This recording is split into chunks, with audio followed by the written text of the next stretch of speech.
Oi, pessoal, eu me chamo Yasmin, sou aluna do segundo período de odontologia e junto com a Camila e com a Sara, a gente vai falar um pouco sobre o desenvolvimento da faringe e correlacionar esse desenvolvimento com a má formação da língua e a paratireoide. Oi, meu nome é Camille e eu vou falar um pouco sobre o desenvolvimento faríngeo. Bom, para começar, o aparelho faríngeo ele é formado a partir da quarta semana do desenvolvimento embrionário, onde ocorre o fechamento do embrião. Com esse fechamento, o embrião ele adere em formato cilíndrico. Bom, com esse formato cilíndrico, acaba resultando na morfogenese externa do embrião, formando a face. Com a formação da face, ocorre o desenvolvimento da faringe. Aqui podemos observar toda a estrutura do aparelho faríngeo, como os arcos faríngeos, os sulcos faríngeos, as bolsas faríngeas e as membranas faríngeas. Se vocês observarem direito, nessa fase, o embrião ele tem uma aparência de brânquias na região lateral da cabeça e do pescoço.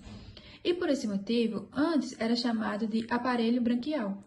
Cada componente desse aparelho faríngeo tem uma função e uma importância, como por exemplo o arco faríngeo. O arco faríngeo ele é uma proliferação de mesoderma, onde ele é revestido internamente por um endoderma e externamente por um ectoderma.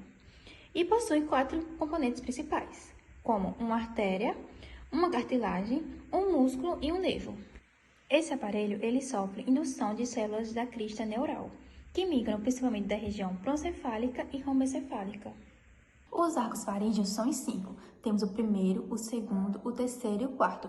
O quinto arco ele não existe, mas quando ele aparece, ele é rudimentar e logo se degenera. Nessa imagem podemos observar cada um deles. E vale ressaltar também que cada arco faríngeo vai derivar de alguma coisa.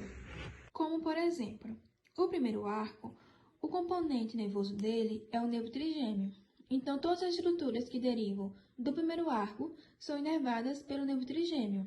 E dá origem ao músculo da mastigação e também a outros músculos. Já o segundo, ele é inervado pelo nervo facial, no que forma o músculo da expressão facial. E o terceiro, ele é inervado pelo glossofaríngeo e dá origem ao músculo estilofaríngeo. Agora, os arcos quarto e sexto, eles formam a estrutura do pescoço e são inervados pelo nervo vago. Essas derivações que eu citei são apenas algumas das derivações do arco faríngeo.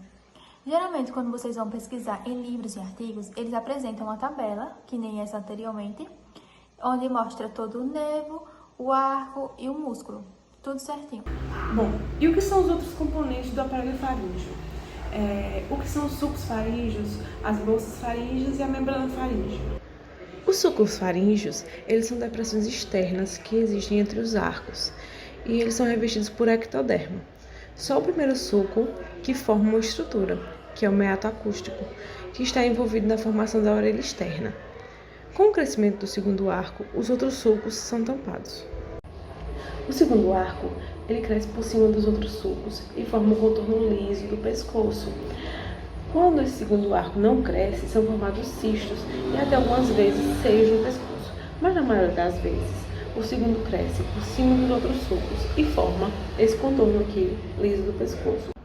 Bolsas também são depressões, só que internas, revestidas por endoderma. Entre os sulcos externos e as bolsas internas, a gente tem as membranas faríngeas. A única membrana também que vai formar uma única estrutura é a primeira, que ela vai formar a membrana timpânica. Em relação às bolsas, na maioria das vezes, elas são locais onde outros órgãos vão se desenvolver. A primeira bolsa forma a tuba auditiva. A segunda bolsa, a terceira, a quarta e a quinta são espaços onde os órgãos se desenvolvem, como por exemplo, na segunda bolsa, o endoderma vai proliferar, depois vai ser invadido por linfócitos, dando origem às tonsilas palatinas. A terceira bolsa vai ter uma parte dorsal bulbar e uma parte ventral. Na parte dorsal bulbar, o endoderma vai se diferenciar, formando as paratireoides inferiores. E a parte ventral, que é alongada, o endoderma se diferencia formando o timo, o corpúsculo de Assal e as células reticulares epiteliais. Porque os linfócitos vão ter a mesma origem que os linfócitos das tonsilas.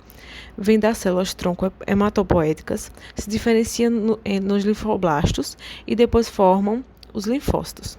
Na quarta bolsa, a gente vai ter a formação das paratireoides superiores. Na terceira, além de formar a paratireoide, também se forma o timo, que desce com o crescimento do pescoço é tracionado e desce para posicionar no mediastino anterior. E quando ele desce para baixo na quarta bolsa, trazendo as paratireoides.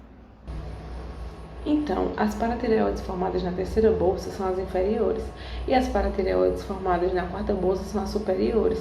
Alguns livros, eles dizem que a quarta bolsa, assim como a terceira, vai ser dividida numa porção dorsal e numa porção ventral. E outros dizem que essa possível porção ventral na quarta bolsa seria uma quinta bolsa, chamado corpo, o último faríngeo, porque é a última estrutura a se formar no aparelho faríngeo. O fato é que essas células da crista neural migram para essa região e vão se diferenciar, fazendo que o último corpo faríngeo seja diferente para formar a célula C, as células parafoliculares da glândula tireoide.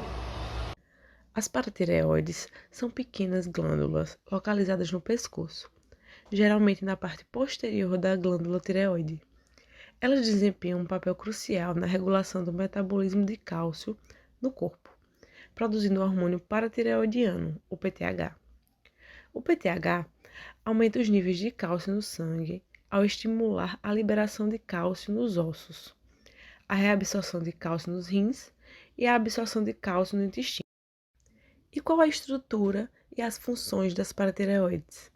Normalmente existem 4 glândulas paratireoides, mas o número ele pode variar entre os indivíduos. Elas têm como função hormonal o PTH, que é essencial para a manutenção da homeostase do cálcio e do fósforo.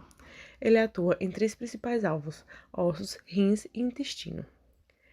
Problemas nas paratireoides podem levar a condições como o hiperparatireoidismo, que é o excesso de PTH, resultando em hipercalcemia, e o hipoparatireoidismo, que é a deficiência de PTH, resultando em hipocalcemia. Agora eu vou falar um pouco sobre a má formação da língua, que podem afetar significativamente a fala, a respiração e a alimentação.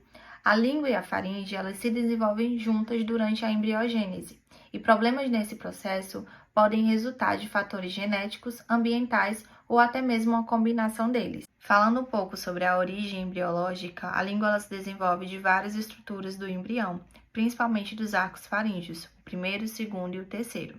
O corpo da língua, que são 2 terços anteriores, se deriva do primeiro arco faríngeo. Já a base da língua, 1 terço anterior, se deriva do terceiro e do quarto arcos faríngeos. Durante a quarta e 8ª semana de gestação, protuberâncias linguais laterais e uma protuberância medial chamada tubérculo ímpar se fundem para formar o corpo da língua.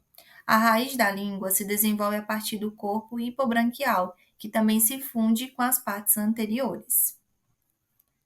Em relação à diferenciação estrutural, a diferenciação celular, as papilas gustativas elas começam a se formar por volta da 8ª semana e as fibras nervosas elas começam a inervar a língua, permitindo sensibilidade ao gosto e ao movimento. Na má formação da língua, a gente tem algumas anomalias e relações. Por exemplo, a anquiloglóssia, que é a língua presa, ela limita o movimento da língua, afetando a alimentação e a fala, e pode causar dificuldades na deglutição. Aí tem também a macroglóssia, que é a língua grande, que pode obstruir vias aéreas e dificultar na deglutição, levando a problemas respiratórios. Aí tem também a microglóssia, que é a língua mais pequena, que pode afetar a alimentação e a fala e comprometer a coordenação com a faringe.